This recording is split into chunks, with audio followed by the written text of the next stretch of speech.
today we're going to talk about brand as it relates to my business. What are some brands that you think are awesome? Lululemon. What else? There are good brands. They don't have to be big. They can. Echo. Apple, thank you. Thank you with that accent. Apple, great brand. Why do you think it's a good brand? So really good brands get to the point that they've educated their consumers so much that we no longer have to give any description. Yeah, you can see it. You just know it, you feel it, you feel it, you feel the connection. Both of those brands are also interesting brands because they're brands that have a consumer part to them. And so that means that when we get into these parts of it, that not only do they have to have articulated the logo, and often people think of brand as just being a logo, and that is not what it is, but it's actually the experience you have. Lululemon's interesting, a couple of reasons, is just because, and I actually use an example here of something where when they got a hiccup, because of course the more profile you have, the more exposure you have, which is also kind of interesting. The more profile you have, the more exposure you have.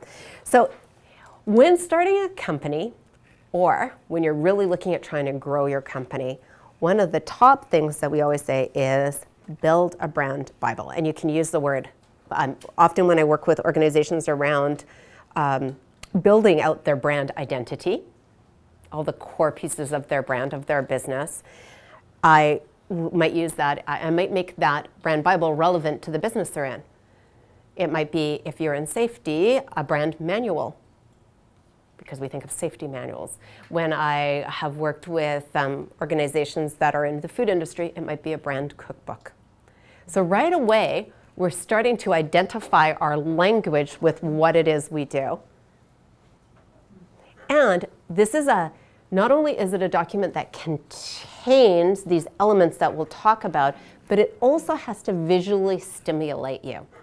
Doesn't mean it has to be complicated, but it all has to make sense. So if you've got a highly creative company, and then as you build out this brand document, which could only be 3 pages, it's, you know, in Helvetica with no borders on it and no color on it, and then we use the word creative when we're talking about ourselves in an elevator pitch. How does that fall? Yeah, and if you were going to build any part of the team, or if you're going to do marketing around that and you expanded that out to the consumer, does that make you want to buy something that says it's creative when the look and feel isn't creative? So the things that I think are really important on the Brand Bible is this: it's your DNA. It's the what about you. What about us? And one of the things that I like to include is your purpose. And we use the word purpose now, but purpose can be mission. But the thing I like about purpose, so it could be vision. So let's say, just to give you some sort of ideas of the difference on that, actually a purpose would be closer to a vision. It's like, what is it that I'm trying to change in the world?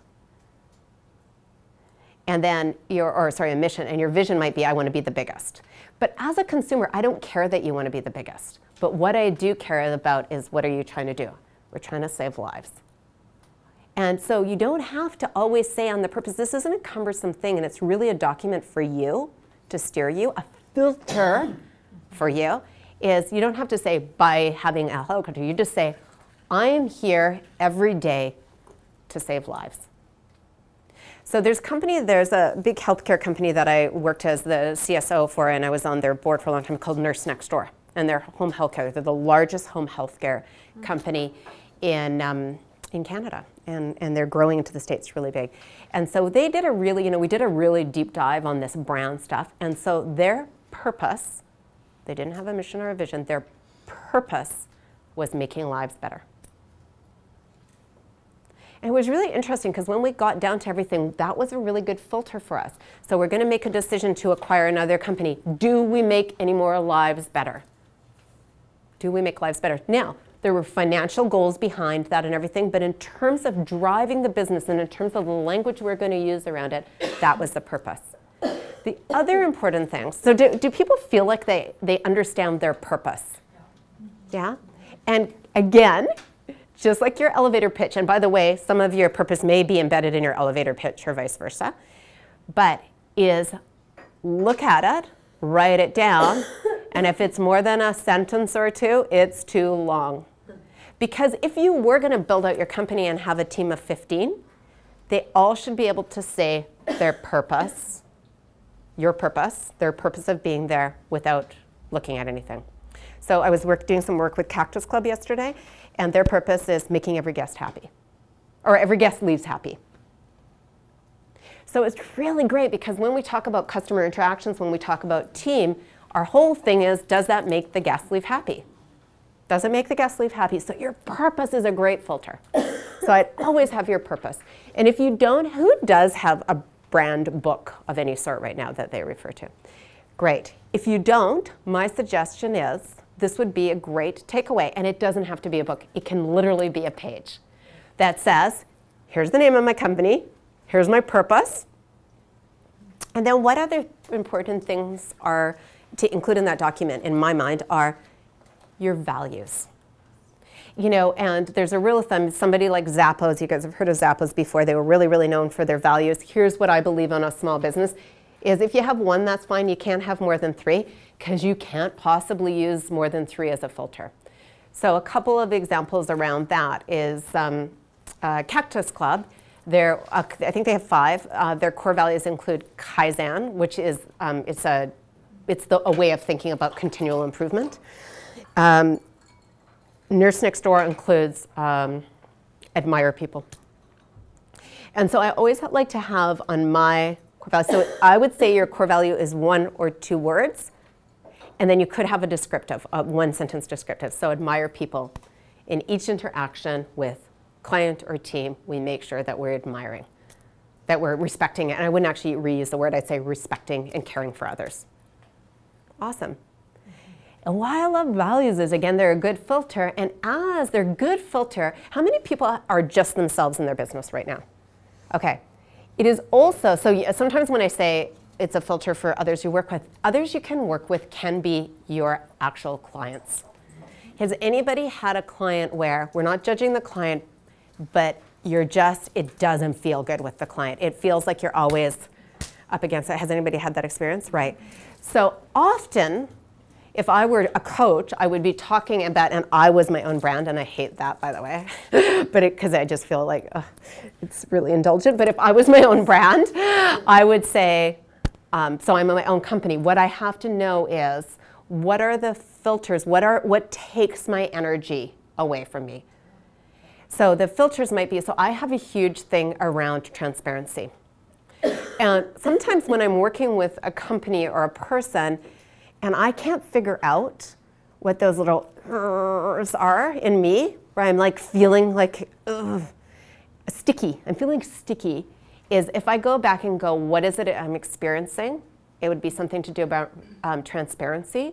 I'm feeling like we're not being transparent with each other, or there's not an honesty that my expectation. For me, running my little company of myself, that's a great value for me. And the first thing, the way I use my value is to judge myself, not to judge others. But then it's to go, and how does this reflect on my company? So values. So I'd have a purpose. I would have values. They would be 1 or 2 sentences, or 1 or 2 words, and there would be a sentence descriptor. So I remember what I said, what I was thinking when I put that, what was important to me. So a good way to figure out your values is to actually figure out what makes you sticky or what rubs you the wrong way.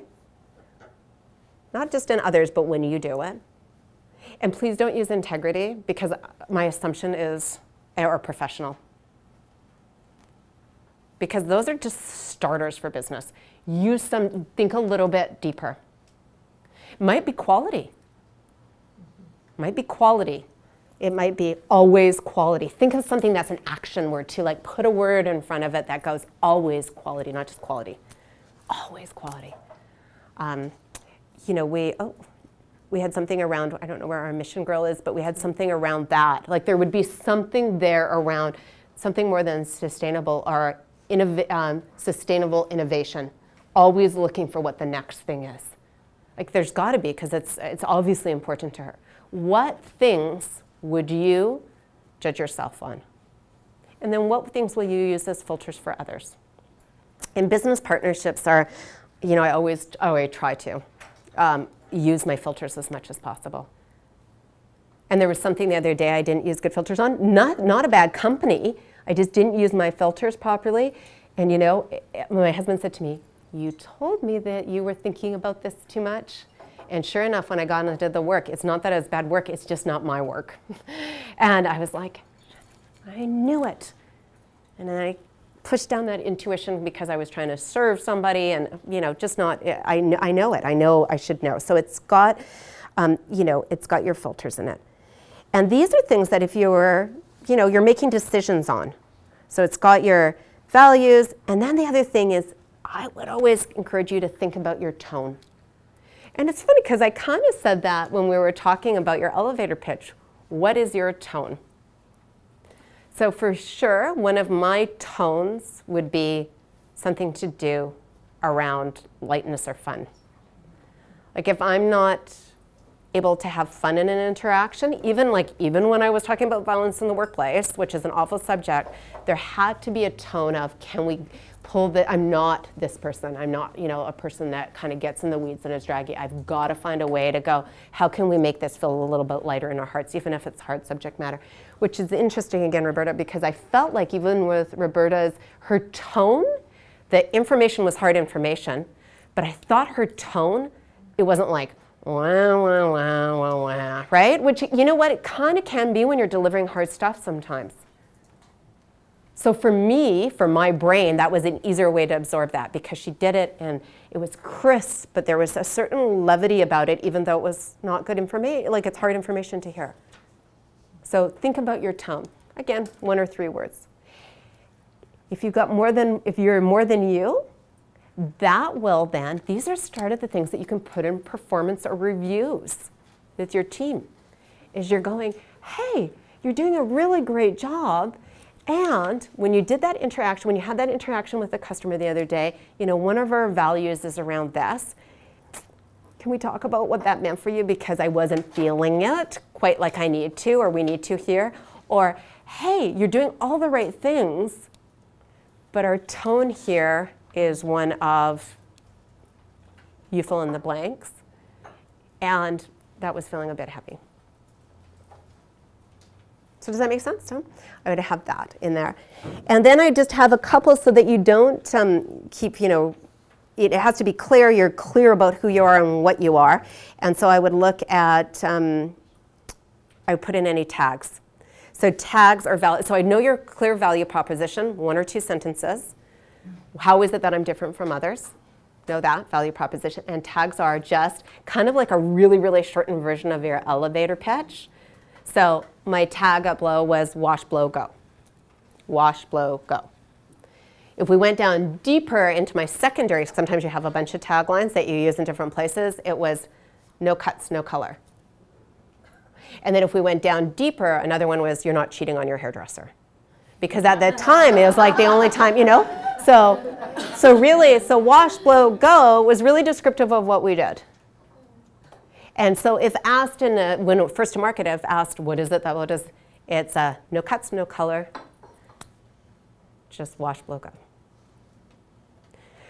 So those are the sort of things. So when we created Blow, we really had to get clear. This document was really, really pivotal because we were actually educating the community on what that is and educating our team.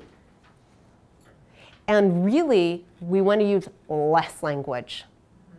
Less language, the better. And there's a little note in here that on your handout that says, you've heard your story 1,000 times, so don't you feel like you're being repetitive? Like even with your elevator pitch, you're like, this is embarrassing, I say this every day. The fact is that you've heard it and no one else has. Remember that thing, old age marketing used to say, you have to hear something 10 times before. Now it's like 40 because the information we get is so rampant and so much of it. Somebody has to hear about what it is you do 40 times before they actually start to get it, if they don't use it regularly. 40. 40. So kind of clear around this brand document. It's a clear articulation of what it is you do, how it is you do it, the tone, and it's documented so you don't keep changing it. Because we entrepreneurs love to keep adding things. We love to keep adding things. So we said you've articulated your brand, you know how it feels, you know how it looks, and then the next thing is, does it all fit? So we had some great examples of Apple. So here's what happens with Apple. You look at the logo, you see their brand words, and so what's interesting when you've built a brand document is you don't have to create any more words because they're already there. You just populate everything you do with those words and those sentences. So if I was looking at Blow, I'll go back to Apple in a second, if I was looking at Blow and now I'm doing an interview, of which we did 800 media interviews in the first year from around the world, it was like crazy, is I didn't have to think about what I was going to say. I just went back through my brand document so that every time somebody saw something about us, and it wasn't puppet-like, but I made sure that those sentences were part of what I said. So there was a congruency. Then when we look at Apple, what we liked about Apple is the logo's nice and clean, the store's nice and clean. Usually the people that work there are kind of like fresh-faced techies, you know? So it feels congruent. So Blow, we said, so we've got a name, and it, by the way, Blow is B-L-O. And so it's kind of an edgy name. But, you know, I was, whatever, I was like 43 when we started that. So it was really important to me. I know, like, this is, but that it didn't have a W on it. Like, that was just too gross for me, to be honest with you. So it was really important. So it was B-L-O, and it had two, like, little wavy things. So it softened what could be constructed as kind of a hardcore name. And then when you walked into the space, it was white and clean, and it had pink on it. Like, it wasn't a pinky girly, there was like pink flashes. So there was this cleanliness about it, again, to make sure that we were clear in our message. It can be a little bit cheeky, but it's not rude. It's cheeky, but it's rude. And it's community-based. So the other thing is, in terms of congruence, is we have the name. We created a really interesting look, tone, and feel that people could get. So now you can go to a Blow anywhere in the world, and right away, it's a certain look. You know, you feel that about the look. And you get the vibe from the store feel, and then the way that we ask people to conduct themselves within that. And then the tags around it, again, can be cheeky, never rude. Cheeky, but never rude. So look and feel, and we knew it was going to be community-based, so when we thought about that, so what do you think, you know, you asked me what, somebody said to me, what does Blow do? People say to me, oh, Blow's a hair concept. No, Blow gave confidence. That's all we sell, confidence. Because what we know about women is, what we actually statistically know, is that when their hair is good, they feel better about themselves. And you know, it's funny because, again, I'm not really a hair person, but I still get to go to Blow sometimes, which is awesome. And I literally leave and I think, this is so ridiculous, and it makes me feel ashamed that when my hair feels better, good, I actually feel better about what I'm gonna do. It actually shames me because I'm like, am I really that trite? But I just feel confident. And the other thing is, because it was what we would call an affordable luxury, and we look at, say, the history of nail bars, when I was getting married, it was probably the first time I ever had a manicure. Because in those days, you only went to have a manicure at a salon. You paid a lot of price, and it was really this, like, you know, it was like very service. It was like you're there to be pampered. And now we go, gosh, in the city, I don't know about you guys, in Yaletown, there's 10 of them. It's now not seen as a luxury, it's like a necessary maintenance thing. And so that's really what we did with Blow, is that there's a group of women that we called hair cadets. They were our constant users. There's women that I know in Vancouver that have not washed their hair for 8 years. Because they go once a week, it lasts them all week. They're lawyers, they're doctors, they're, you know, that sort of stuff. And they go, I'm gonna go in, it takes 45 minutes, it costs me 30 bucks, and I don't have to do my hair for a week. For them, that maintenance thing of, I don't have to get up, I don't have to think about it, I might use dry shampoo in between, is really, like, that met a market. So it was the look and feel. So the look, is it congruent to how it feels? So congruency. So really what we're talking about is consistency. And when something isn't congruent, we know, because even if we don't know how to articulate it, we feel a little bit edgy about it. We're like, eh. And so, and with all due respect to an incredible company and a really good guy, is Lululemon. We had a thing last year, a year and a bit ago now, where Chip went on and said on Bloomberg, you know, Yeah, you shouldn't wear, some women just shouldn't wear my tights. Now, how does that feel in terms of congruency, that a brand that says, we're all one, we're all the same, it's just about health? And I know it wasn't his intent, but it is what he said. And so what you got is a backlash of not just the words, but the congruency, the feeling. And there's another thing is like, Chip's built this incredible property. And so some people, now here's a guy that I actually think has done a tremendous amount for our community and everything, but it's congruency. And here you don't know that when I sign up for a big company, I also now will be judged on everything I look and see and feel. So congruency. Does that work, like, does that make sense to everybody? Congruency, what that word means. And what it means to your brand. So what I ask yourself, so have a little think, is how I am, if you're a sole proprietor, how I am, how me, congruent with what I say, congruent with the materials that I use, congruent with the experience that somebody has. Is it congruent? And we knew when somebody stood up and what they said was congruent with their personality just by that energy flow. So brand congruency. And this really filters down through the whole organization. And it actually filters down into your financials. Are our goals congruent with what it is that we said we were going to do? Is it congruent with how we set up our financials? Are we measuring the things that we said were important or not? So if you put admire people or customer service first or whatever, and you're not measuring how you're doing with regards to your customers, pretty hard to be congruent. So how am I? Is it a survey? Is it a, or if it's admire people, am I doing things to admire people? Or am I just saying that that's what I think I would like to do? So don't make these aspirational, make them actually grounded in something. So brand congruency, and we sure know that with people that run organizations, whether they're founders or whether they're just the CEOs, with regard to with media. Politicians are probably like the best places, like you're saying this and you are doing this. And how does that make us feel when things aren't congruent? People don't vote. Yeah, exactly. But what does it make you feel? Cheated. Cheated, yeah. Okay, so so it's on the brand congruency. Clarity, what we're saying, consistency, we continually make sure this happens, and culture. What is it I'm creating within my business and my team?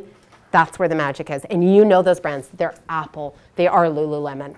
There was just a little hiccup. They're magic brands. You go, wow. And I want you to think about in your community, I don't want big brands. What is the magic brand? So there's, it's actually just a growing company. Have you guys, any of you heard of, and I don't know if there are any smaller communities yet, David's Tea? Yeah, they're in, I didn't know how. I gotta tell you, I think their service is unbelievable. It's actually one of my favorite service. Like I go in, I'm like, where did you get all these happy people? And they're so into their tea. And it does, if recollection serves me correct, is actually there's some Lululemon connection there. But I'm like, you guys are brand congruency.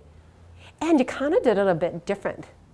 You're not Murchie's, which is kind of a heavier, I just think they're amazing. I just think they're amazing. So brand congruency. Your logo looks fresh and relevant. I go in, your colors are different. Who'd have thought of that kind of aqua blue for a tea company? Your team is refreshing. You serve me, and you've made me feel like tea is special. It's a moment in time for a second. I love that. So I think that they're a good example of a magic, a little magic when I go in there. So know your market. Know your market.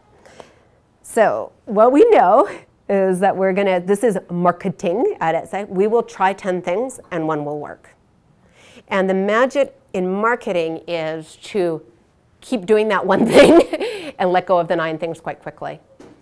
So know that not everything will work. But what you should do is, if you're going to try an endeavor, you should actually start with, does it fit my purpose? Does it fit my filters? Have I used my filters?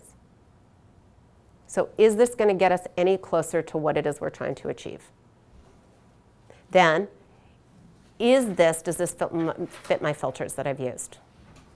I'm So does it fit my purpose? Is it in line with the purpose? Because again, us entrepreneurs, you know, we'd have like Blow would come up and somebody would go, we want to do a huge thing at a nightclub, and we're trying to grow our brand, but nothing about nightclub fits Blow. It's like, A, I don't want my staff to be out that late at night. B, it's a nightclub, I don't want to be there. The other thing is, nothing was clean, cheeky about it. It was heavier than that.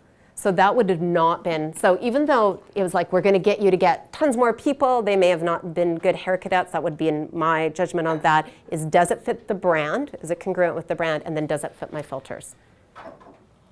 So then I would have to make a decision. But what happens is we're trying to grow our businesses, so we get attacked with all these ideas, and it's sort of like that fear of missing out. If I don't do it, will I miss something?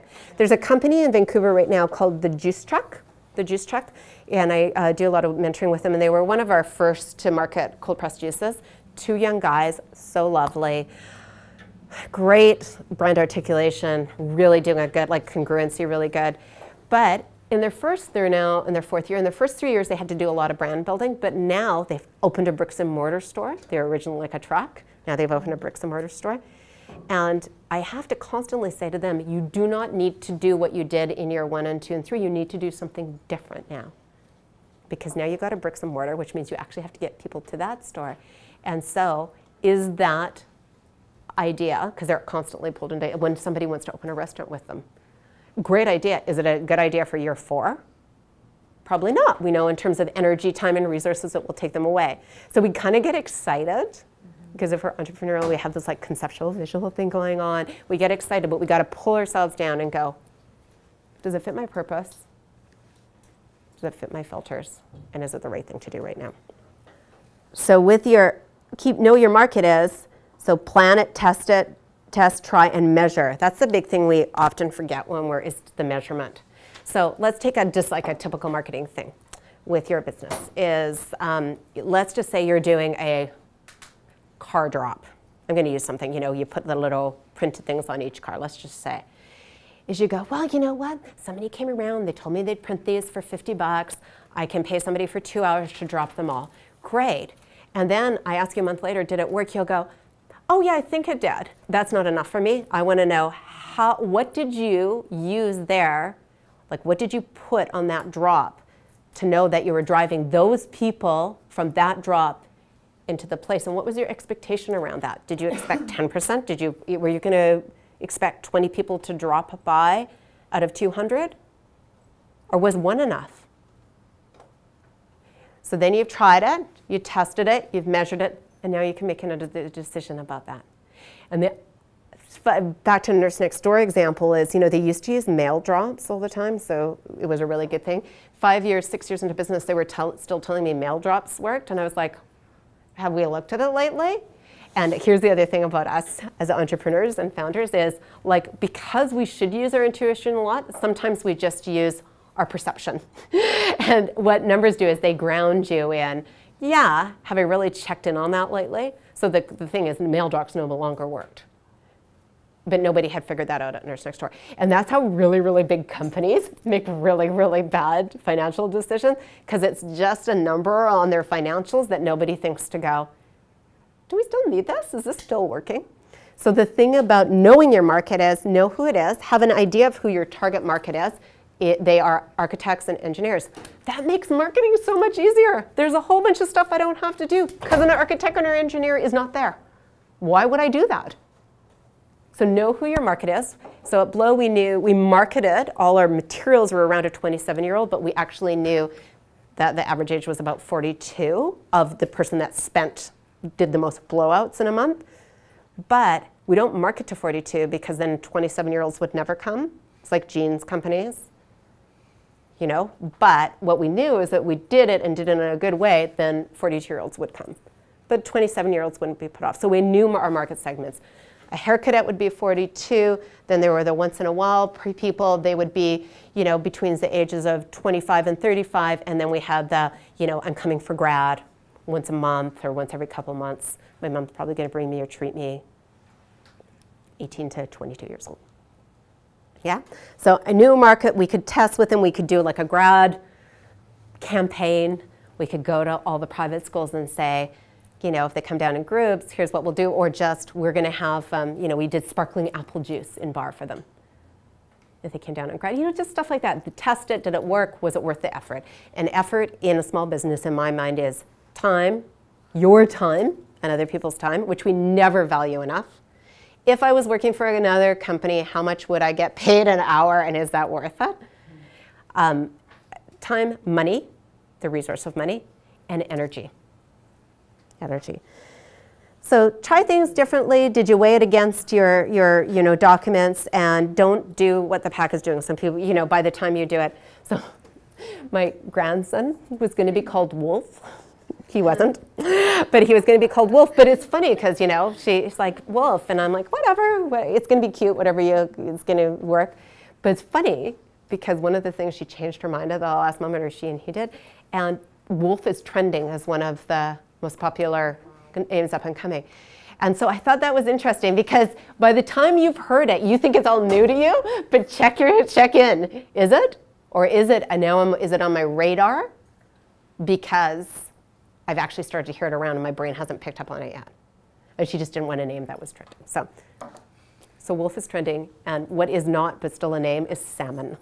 So yeah, so there you go. And it was Rosen. Rosen was the name, which is, different. So, do it differently. Don't be vanilla, but don't be too, make sure you're still looking at your tone and your filters, Don't be too vanilla. Don't think it's worked for others, so it's going to work for me if your whole industry is already doing it. Like the word innovate in tech is probably not the best word to use anymore because everyone's using it.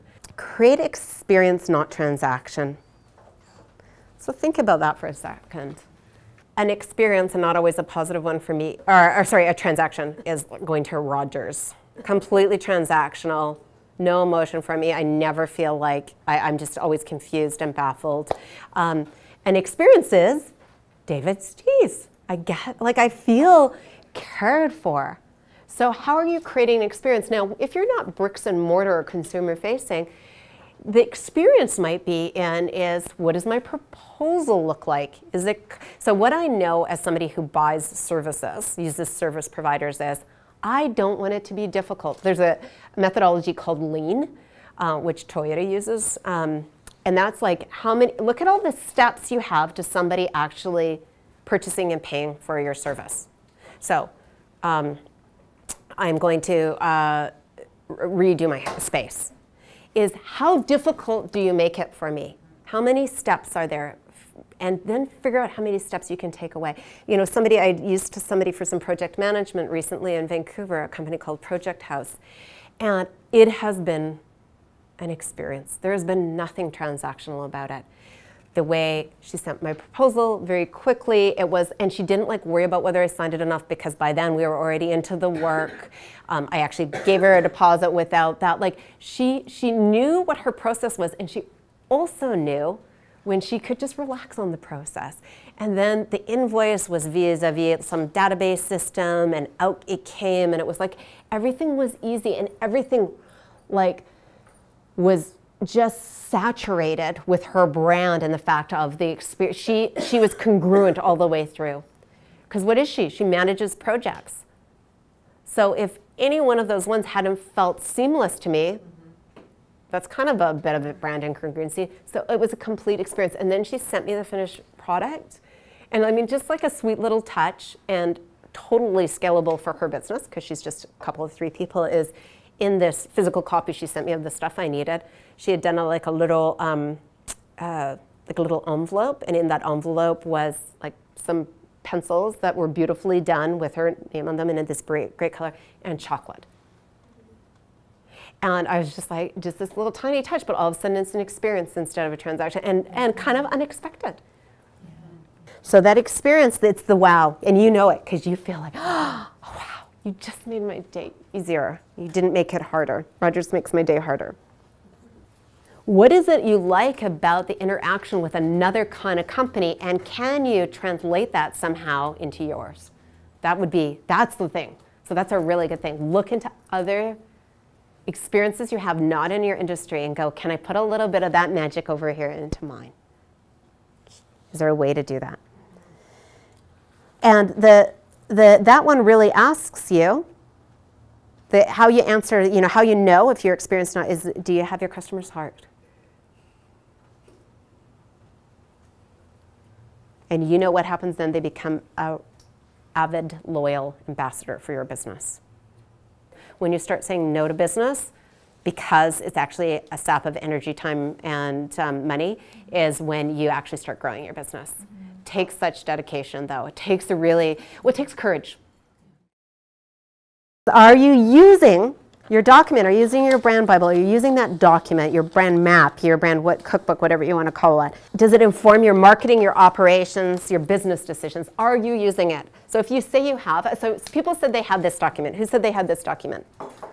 And if you got a team, it's got to be at every team meeting, because otherwise we just keep diluting what we've already agreed upon.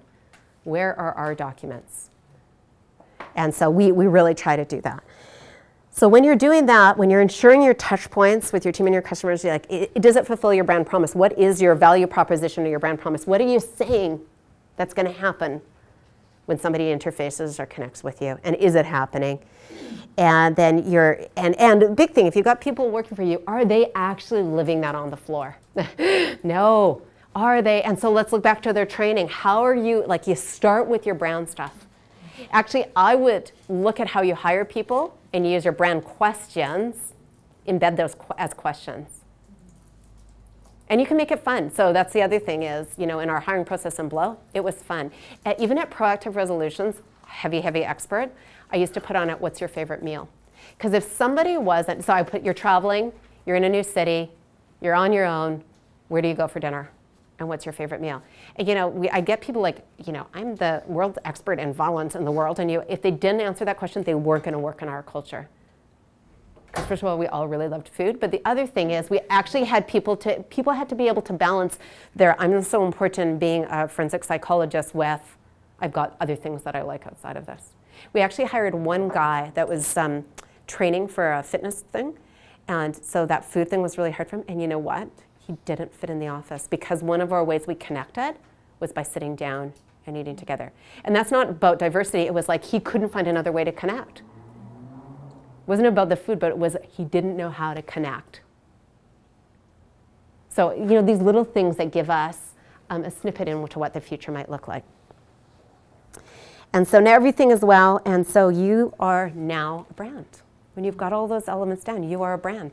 You exist. You're viable. You have longevity. And people are going to be connected with you.